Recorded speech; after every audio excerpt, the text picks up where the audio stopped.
Hao. Oggi parleremo dell'arte Shan Shui e del famoso dipinto di Wang Meng, la dimora dell'eremita nelle montagne di Xinbian.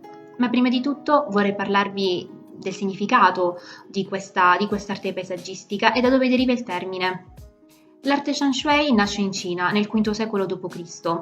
e il termine per l'appunto è composto da questi due caratteri, Shan, che sarebbero le montagne, e Shui, ovvero l'acqua. Due elementi essenziali che ritroviamo non solo nella rappresentazione di questi dipinti, ma soprattutto sono due elementi importantissimi per i taoisti. Anticamente si riteneva che in cima alle montagne il Qi, la forza primordiale e creatrice del cosmo, fosse il suo culmine. Shui, l'acqua invece, secondo il Dao De Jing assume una connotazione assolutamente positiva perché il Dao viene descritto come l'acqua e secondo i taoisti l'acqua ci insegna come vivere. Il quadro di cui vorrei parlarvi tutt'oggi appartiene all'epoca Yuan, quindi stiamo parlando del 1200-1300 d.C., quando i mongoli invasero la Cina e divisero la popolazione in 4 categorie.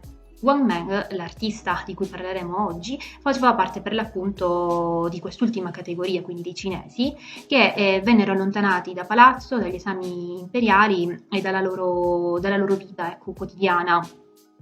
E Wang Meng fa parte di quegli artisti che decisero di vivere da eremiti piuttosto che sottostare alle regole del nuovo governo. Per quanto riguarda il dipinto di cui vorrei parlarvi tutt'oggi, potete ben vedere che è esposto in verticale, proprio per dare l'idea di questa forza, di questa altezza, imponenza, ecco, della montagna.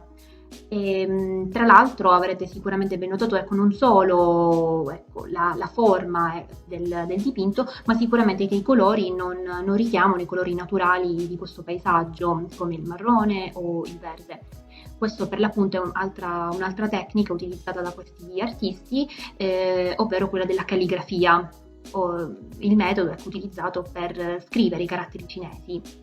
Inoltre volevo farvi notare che in basso al quadro gli alberi vengono rappresentati con un colore molto più scuro rispetto ad altri elementi e quindi a cui viene data una certa connotazione perché si cerca di sottolinearne la presenza e l'importanza. E tra l'altro non è neanche un caso che proprio lì accanto agli alberi, in basso a destra, probabilmente non avrete notato in precedenza, vi è la presenza di questo piccolo uomo proprio alle pendici della montagna. Tra l'altro, ecco, non è un caso che Wang Meng abbia deciso di rappresentare quest'uomo proprio con questa dimensione quasi impercettibile proprio accanto a queste pennellate molto più scure e evidenti invece degli alberi, perché per l'appunto l'uomo deve vivere in armonia con la natura anziché sovrastarla.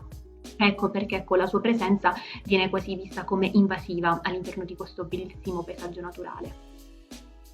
Inoltre volevo riportarvi invece all'epoca moderna a un altro artista, Yang Yongliang, che invece ha deciso di riproporre l'arte Shan Shui in una visione post-apocalittica, diciamo, e riproponendo l'arte paesaggistica dei Song meridionali in una visione più cupa.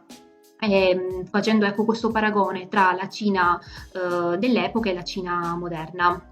La GIF che volevo farvi vedere oggi, come potete ben vedere, ripropone gli elementi naturali di cui vi ho parlato precedentemente, ma stavolta ci sono degli elementi che, come vi ho già accennato, venivano considerati anticamente invasivi, ovvero la presenza dell'uomo. Sono presenti per l'appunto elementi urbanistici che richiamano l'avanzamento tecnologico della Cina moderna, vista però come un'invasione all'interno di questo bellissimo paesaggio. E quindi viene più che altro riproposto una visione più distopica della realtà.